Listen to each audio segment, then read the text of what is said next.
Saan man dyan, may isang jacket na mamanahin pa ng apo mo. Hindi yung binili mo lang nung isang taon dahil yon nagbabakbak na. Ang tunay na gamit, ipinapamana. Isipin mo ang 22-ounce wax tin cloth ng Filson, gawang usa simula pa noong 1897 at may lifetime guarantee. Narito ang 8 outdoor clothing brands na mapagkakatiwalaan mo pa rin ang listahan ng mga gamit na panghabang buhay. Alam mo na ang laro, yung technical shell na natuklap pagkalipas lang ng 2 winter, yung puffer jacket na naglalagas ng balahibo, at ang aparador mong puno ng mga sirang jacket na pinalitan na sa halip na kumpunihin. May nadiskubring paraan ang outdoor industry para kumita, gumagawa sila para sa susunod mong bibilhin, hindi para sa huli mong gagamitin. Fast fashion lang yan na nakabalat kayo. Pero may ilang brand na hindi pumatol sa ganoong kalakaran.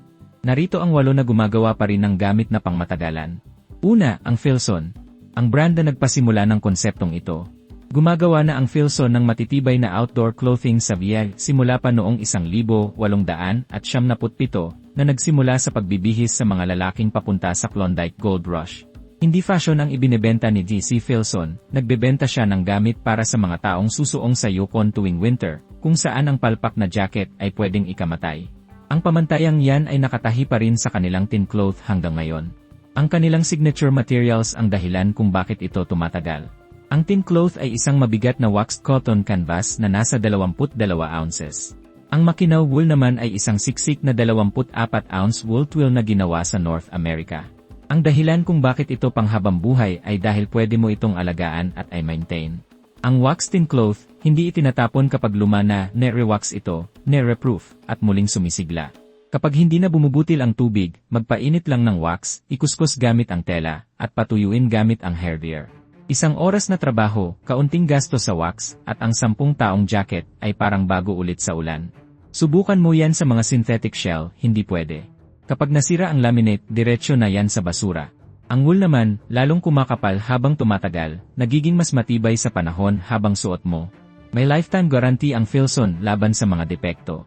Ang katotohanan, pagmamay-ari ng ayon ang Filson ng Bedrock Manufacturing at hindi na lahat ay gawa sa Amerika. Piliin mo ang USA-made na tin cloth at Mackinaw wool line, nasa $350 hanggang $600 ang presyo. Mas panalo ang materyales na kaya mong kumpunihin kaysa sa kailangan mong palitan. Pangalawa, Western Mountaineering. Dito mo matututunan ang tamang pagpili ng down dahil niloloko ka ng marketing.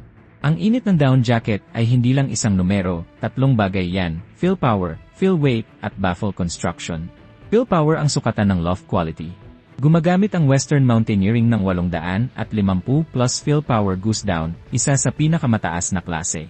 Pero ang fill power lang ay isang trick, pwedeng 850 fill ang jacket pero malamig pa rin kung kakaunti lang ang laman nito. Yun ang fill weight, ang mismong dami ng down na isiniksik sa loob.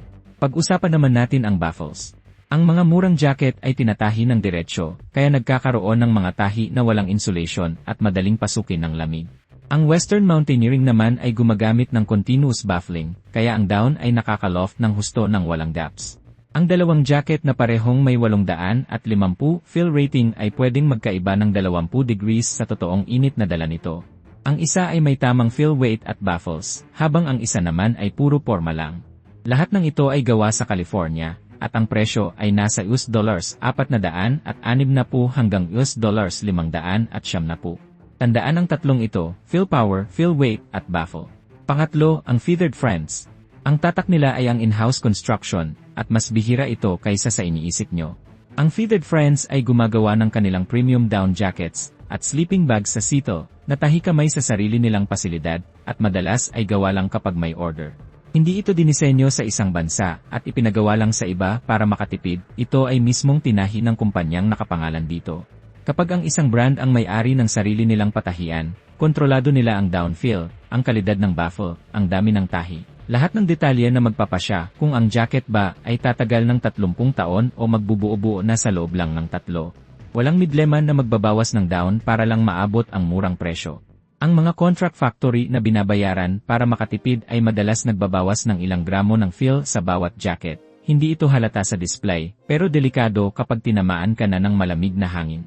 Kapag ang patahian at ang brand ay iisang kumpanya lang, hindi nila magagawa ang pandarayang iyon. Ang Feathered Friends ang sikretong paborito pagdating sa down, ito ang inirekomenda ng mga seryosong mountaineer, habang ang iba naman ay bumibili ng mga pang-mall na puffer sa parehong presyo o mas mahal pa. Pang-apat, ang Duckworth. Ang tatak nila ay ang pinagmulan ng materyales, alam mo kung saan galing ang fiber, hanggang sa mismong rancho. Karamihan ng merino sa merkado ay pinaghalong yarn na hindi alam ang pinagmulan at binili lang sa pinakamurang supplier. Ang diskarte ng Duckworth ay mula tupa hanggang sa estante, at hindi lang ito basta slogan. Ito ay single origin merino na pinalaki sa sarili nilang kawan ng Rambuillet Merino at mga kooperatibang rancho sa Montana, bago ispin at itahi bilang tapos na damit sa United States. Kapag kontrolado ng isang brand ang sarili nitong kawan, kontrolado nito ang kalidad ng fiber, haba ng hibla, at consistency taon-taon. Ang murang merino ay naghihimulmol dahil maikli at mahina ang mga fiber nito. Ang mahaba at matibay na fiber mula sa kontroladong kawan ay nananatiling buo kahit daan-daang beses ng nalabhan. Mararamdaman mo ang pagkakaiba sa ikatlong taon kapag ang mumurahing layer ay mukhang basahan na, habang ang Duckworth ay mukhang bago pa rin. Ang mga gamit nila ay nagkakahalaga ng $30 hanggang $45 para sa medyas at sombrero, at lampas $120 para sa makakapal na sweater. Panlima, ang Carhartt. Ang tatak nila ay ang detalye ng pagkakagawa, ang tibay na nagpapabago sa cotton canvas para maging katuwang sa trabaho sa loob ng ilang dekada. Ang Carhartt ay American workwear simula pa noong 1889 na binuo para tumagal sa bugbog na gamitan. Ang washed-up cotton canvas nito ay hindi basta-basta nasisira ng mga sanga, barbed wire, o likod ng truck. May mga bartak stress point sa kanto ng mga bulsa at dulo ng tahi, kung saan madalas unang nasisira ang ibang damit. Ang triple-stitched main seams ay hindi basta bumibigay kahit mabigat ang dala. Dahil sa tibay na yan, kaya ng Carhartt jacket na tumagal ng 15 taon ng totoong trabaho. Ang katotohanan, may limited warranty ang Carhartt laban sa mga depekto, pero hindi ito lifetime guarantee. At karamihan ng Carhartt ngayon ay hindi nagawa sa VI, bagamat may ilang piraso na doon pa rin ginagawa. Bilhin nyo ito dahil sa kung ano talaga ito, isa sa pinakamatibay at madaling kumpunihing bartak construction sa tapat na presyo. Nasa $70 hanggang $150 para sa mga core duck jacket. Pang-anim, Norna. Norwegian, gumagawa ng premium technical mountain shells simula pa noong 1929. Mali ang akala ng marami sa internet, hindi nag-aalok ang Norna ng lifetime guarantee. Ang binibigay nila ay totoong 5-year warranty sa mga depekto, na nagiging 7 years para sa loyalty members, at ang mas mahalaga, may sarili silang repair service at mga repair partner. Malaking bagay ang pagkakaibang yan. Ang lifetime warranty sa papel mula sa brand na walang paraan para mag-repair ay walang kwenta. Ang 5 to 7 year warranty na may totoong repair operation na ayusin talaga ang shell mo ay mas mahalaga kaysa sa bakanteng pangako ng lifetime warranty. Ang repair department ang sukatan ng katotohanan. Pang-7, Mammoth. Swiss, itinatag noong 1862, nagsimula sila sa paggawa ng mga climbing rope. Kapag ang orihinal mong produkto ay ang mismong lubid na pinagkakatiwalaan ng buhay ng isang climber, ang paggawa ng matibay na gamit ay hindi lang marketing, ito ang buong kultura ng kumpanya. Ang iyanin na iyan ay makikita sa kanilang alpine gear, matitinding shell, matibay na hardware, at teknikal na kasuotang idinisenyo para sa mga bundok kung saan bawal ang pagkakamali. Gaya ng Norna, dapat malinaw ang warranty, nag-aalok ang Mammoth ng limitadong warranty laban sa mga depekto sa materyales at paggawa, hindi ito lifetime promise, at hindi kasama ang normal na pagkaluma. Ang dahilan kung bakit ito kabilang dito ay ang kalidad ng pagkakagawa at ang serbisyo sa pagkukumpuni nito. Ang isang technical na Mammoth shell ay nagkakahalaga ng daan-daang dolyar, pero kung gagamitin mo ito sa loob ng 15 o 20 taon na kinukumpuni imbes na pinapalitan, mas mura ito bawat winter kumpara sa mga disposable shell na binibili mo uli kada 3 season. Pang-8, Darntough.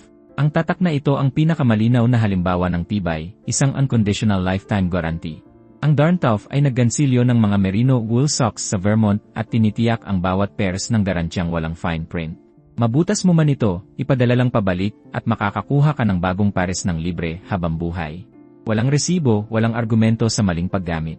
Kung madaling masira ang mga medyas ng Darntough, malulugi sila sa loob lang ng 1 taon dahil sa libreng replacement.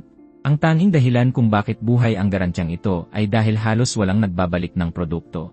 Ang mga medyas ay nagkakahalaga ng mga 26 hanggang $30 bawat pares. Subukan mong kwentahin kumpara sa murang 3-pack na pinapalitan mo taon-taon. Ang 10 taon ng mumurahing medyas ay mas mahal pala kaysa sa isang pares na hindi mo na kailangang palitan pa. Yan ang patunay sa kalidad ng 8 brand na ito. Ang lakas ng loob na magbigay ng lifetime guarantee ay nagmumula lang sa paggawa ng produktong talagang matibay. Pansinin mo kung bakit sila napasama sa listahang ito, hindi dahil sa logo. Dahil ito sa warranty na totoong magagamit at sa paraan ng pagkumpuni nito, sa kapal at bigat ng palaman, sa mismong tahi, sa pinagmulan ng hibla, sa triple stitch na tibay, at kung saan ito ginawa. Kapag tiningnan mo ang mga detalyeng ito, makikita mo ang mga gamit na pwedeng ipamana sa kahit anong kategorya o brand. Ang panloloko ng outdoor industry sa mga gamit na madaling masira ay mawawala ng bisa kapag alam mo na ang dapat mong hanapin.